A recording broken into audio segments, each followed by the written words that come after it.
Y ya estamos de regreso en Encendidos. Mauricio Fernandini en los estudios centrales de RPP Noticias en Lima, quien les habla el doctor Elmer Huerta en Washington. Estamos acompañándolos y acompañándolos en estas mañanas de pandemia.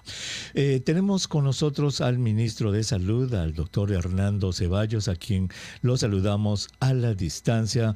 Doctor Ceballos, qué gusto de saludarlo. Gracias por estar con nosotros. ¿Cómo se encuentra usted? ¿Ya recuperado de haber pasado COVID-19?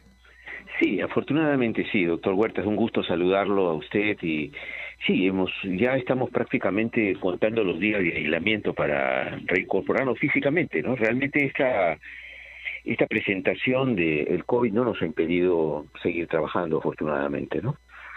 Qué bueno, sí, ha manejado el manejo electrónico a distancia. Díganos, esto es para el público importante que venga de un ministro de Salud. ¿Es leve, como dicen, o realmente golpea un poco COVID, incluso estando vacunado?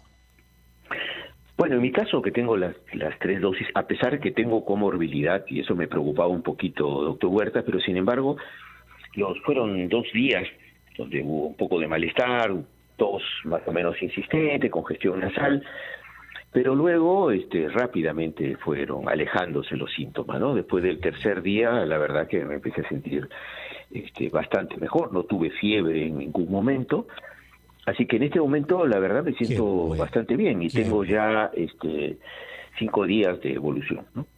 La protección de la vacuna, señor ministro. ¿Y cómo trató su enfermedad el ministro de Salud en el Perú? ¿Qué medicamentos usó? Bueno, la traté como es un cuadro viral, usted entiende, y la gente que nos escucha debe saberlo, con abundante cantidad de líquido, reposo relativo. Si tenía algo de malestar, una o 2 tabletas de paracetamol, y no fue necesario ningún medicamento adicional, ¿no? Porque es un proceso viral que tiene su curso, evoluciona. Lo que sí, controlándome, obviamente que puede haber signos de alarmas, cómo está mi saturación, si había dificultad respiratoria, ¿no? Pero afortunadamente no se presentó ningún inconveniente. Nos alegra, bueno, ministro. Así es como el ministro se trata. Mauricio ya está en la mesa, Mauricio. Y antes de pasar, Mauricio, discúlpame que le haga esta pregunta tomando tu tiempo. Señor Mauricio, ¿cómo está el ministro de Defensa que tenemos, el señor Juan Carrasco Millones, que tenemos entendido que está en la UCI? 2 preguntas. Número 1, ¿estaba vacunado o no? Y segundo, ¿cuál fue la razón para su internamiento a UCI? La razón para el internamiento, justo acabo de recibir un informe preliminar del seguro, es que presentó signos de dificultad respiratoria y malestar general que se fue intensificando desde el día domingo, ¿no? Y el domingo fue internado, tengo entendido, la familia no comunicó inmediatamente, después obviamente ya el Ministerio de Defensa lo hizo público. Y en este momento el ministro de Defensa se encuentra con un 40% de compromiso pulmonar, está con presión de alto flujo, ¿no? Se está evaluando si pasa ventilación mecánica o no.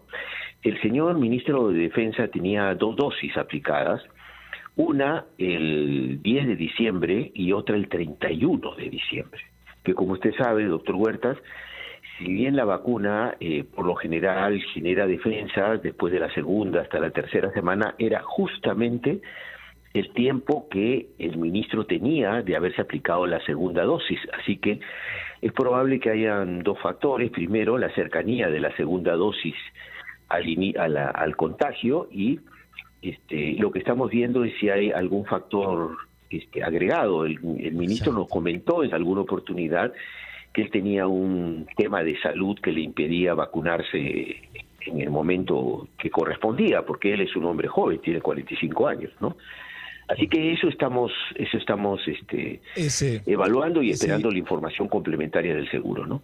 Ese iba a ser mi comentario, señor ministro, que se ha vacunado tardísimo, en diciembre del año pasado, cuando ya la vacuna estaba disponible para su grupo de edad desde más de 8 meses atrás. ¿No sabe usted qué problema de salud tenía él que le impidió vacunarse a tiempo?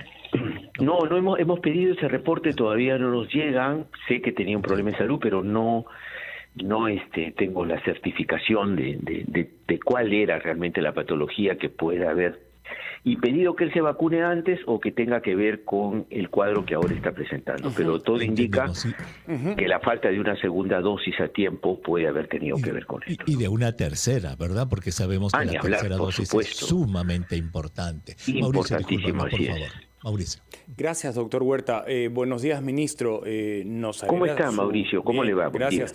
Nos alegra su recuperación y hay muchas personas con comorbilidad que en este instante están recibiendo su análisis y dan positivo. Y es esperanzador que alguien con comorbilidad supere en casa y con mucha hidratación, como ha narrado, la infección. Yo quería centrarme en el número de fallecidos que vemos ha aumentado a nivel nacional. El número de fallecidos en las últimas 2 semanas no se ha detenido, sube. Y si se puede saber dentro de la estadística de fallecidos por COVID-19, ¿qué porcentaje son vacunados y qué porcentaje no están vacunados de los fallecidos? Bueno, esta cifra se va moviendo día a día. En realidad el incremento del agravamiento de la enfermedad y de fallecidos tiene relación con 2 cosas. Primero, por la gran cantidad de contagios. En este momento todavía no recibo el último reporte, pero debemos estar alrededor del 500,000 de contagios semanales, ¿no? Entonces el volumen de contagios es tan alto y por supuesto esto incrementa las posibilidades de gente que se pueda complicar.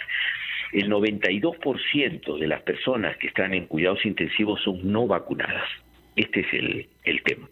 Y ya está demostrado claramente en forma estadística que la persona que no está vacunada tiene 21 veces más posibilidades de letalidad que la que está vacunada. El otro porcentaje son en general personas mayores o que tienen algún tipo de comorbilidad, o sea, alguna enfermedad que les compromete su sistema defensivo y que los hace, por supuesto, como cualquier neumonía, más frágiles frente al proceso, ¿no? Pero es evidentísimo, que la protección con 3 dosis es muy importante para evitar el agravamiento de cualquier persona, ¿no? Adelante, doctor. Mauricio, sí. Mauricio, sí, le iba a preguntar al ministro. Me preocupa, ministro, un dato que apareció el día de ayer y quisiera que usted nos confirme, que es con relación al número de niños fallecidos en el Perú. Son más de 800, creo que son 857 lo que se informó. Así es. Lo que me llama muchísimo la atención, ministro, es que en Estados Unidos, durante toda la pandemia, Estados Unidos, que tiene 330 millones de habitantes, ha fallecido casi el mismo número de niños, 860. Tenemos un número altísimo de muertes. Altísimo en la primera y segunda ola. En esta ola lo que tenemos nosotros registrado es menos de 10 niños fallecidos, pero entre la primera y segunda ola sí hay 856 niños que han fallecido en nuestro país, ¿no? Esto tiene que ver con la precariedad de nuestro sistema de salud, sin ninguna duda, y también la falta de vacunación, porque justamente ahora tenemos incremento de los casos infantiles que tiene que ver con que todavía los niños no están vacunados en nuestro país. Sí, Mauricio, la importancia de vacunarse, por supuesto, aparece clarísimo, ¿no? En gran parte, el éxito de la jornada de vacunación es que hubo continuidad con relación a lo empezado en la era Sagasti. Y estamos finalmente con porcentajes bastante aceptables. ¿Qué se va a hacer o qué ya se ha empezado a hacer en cuanto a la atención primaria de salud? Estamos todos justificadamente enfocados en la vacunación, pero también una deficiencia que se ha notado desde el día 1 de la pandemia es que se descuidó por completo la atención primaria y era necesario restablecerla. ¿Se está haciendo con la misma intensidad que la vacunación una estrategia para tener atención primaria eficiente en todo el país? En sí mismo, la vacunación en los últimos meses es, en general, la vacunación, porque la vacunación es una forma de prevención, ¿no? De prevención de cualquier enfermedad y es parte de la recepción que hace el Ministerio de Salud de la ciudadanía a los servicios de salud. Pero lo que nosotros cambiamos fue la estrategia, es decir, acercar el Ministerio de Salud a la gente, es empezar a empezar a vacunar en los lugares más alejados, trabajar casa por casa, en las plazas, coordinar con los promotores de salud, con los gobiernos locales. Este es un primer elemento que tiene que ver con el primer nivel de atención. No solamente hay que tener más postas, más centros, más profesionales y trabajadores de salud, mejor equipados los establecimientos, con mejor cantidad de medicamentos, sino además tener una estrategia que entienda que la mejor forma de trabajar en salud es prevenir, y para eso hay que estar en contacto permanente con la gente, ¿no? Yo señalo de manera frecuente que lo que nos encontramos en cuidados intensivos es gente que llega y no sabe que tiene enfermedades crónicas, muchos de ellos, diabetes, hipertensión, obesidad mórbida. Y esto pasa porque el sistema de salud no llega a la gente a hacer un trabajo preventivo, a orientarla, a detectar los casos que pueden llegar a generar una enfermedad después irreversible y acercarla a los establecimientos de salud. En ese sentido, sí hemos mejorado y la vacunación es una muestra de ella, la escasa mortalidad también, pero obviamente no es un tema que vamos a resolver en 4 o 5 meses, ¿no? Es un tema que necesita toda una programación. Nosotros hemos fortalecido el PECRIS, que son las redes integradas de salud, para tener redes de ida y vuelta de los pacientes del primer nivel al segundo nivel para que no se saturen los hospitales. Tenemos que mejorar todo lo que tiene que ver con equipamiento. Tenemos un déficit de cerca de 12.000 profesionales de salud en el sector salud todavía, que no se ha resuelto. Tenemos más del 90% de nuestros establecimientos de salud con déficit de infraestructura. Es decir, es un olvido de décadas, pero creo que una de las razones, por ejemplo, donde pensamos que se ha avanzado es en el tema de recursos humanos, porque hemos pasado de tener 51.000 trabajadores CAS profesionales, la mayoría CAS COVID, a tener 65.000. O sea, han ingresado casi 14.000 trabajadores CAS COVID en el primer nivel de atención. Eso era imprescindible para armar las brigadas que salieran a los distintos lugares y poder en 4 o 5 meses pasar del 18 al 82, 84% de vacunación que tenemos ahora, ¿no?